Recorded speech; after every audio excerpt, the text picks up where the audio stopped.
Hello guys, আমি welcome to blogger টিমকে। আমি না একটা জিনিস, সামনেই সরস্বতী পুজো, আর আমি না কানের ক্লিন মনে করেন আমার প্রচণ্ড কানে, আর কিছু কিছু কানে না খুব কালো হয়ে গেছে। দেখো, এই দেখো, এই যেমন এই কানেরটা আমি না একটা জিনিস ট্রাই করছিলাম, ভাবলাম তোমাদের সাথেও শেয়ার করি। যে এই কানেরটা আমার পুরো কালো হয়ে গেছিল, তোমরা হয়তো দেখবে। এরকম এখন খুব সুন্দর চকচক করছে, কানেরটা পুরো কালো হয়ে গেছিল। আমি কি করেছি, একটুখানি এইরকম, যেমন এই আংটিটা আমি তোমাদেরকে করে দেখাবো। এই যে আংটিটা দেখো, পুরো কালো হয়ে গেছে। এগুলো অক্সিডাইজারই গয়না, এটি কানে পুরো কালো হয়ে গেছে।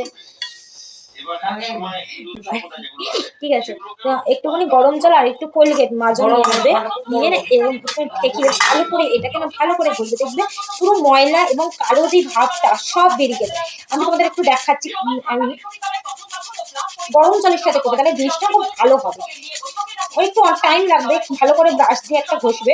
ঠিক আছে, ঘষতে ঘষতে দেখবে ঠিক উঠে যাবে। এই দেখো, এখন দেখো এটা অনেকটাই হয়তো তুমি বুঝতে পারবে, এটা অনেকটা উঠে গেছে। তোমাকে আরো ভালো করে আমি দেখাবো, এটা এখনো পুরোপুরি কম।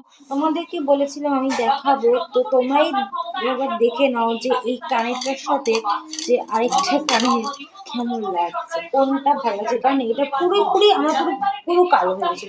তোমরাই একবার দেখে বলো কোনটা বেটার, এটা বেটার লাগছে না এইটা বেটার লাগছে।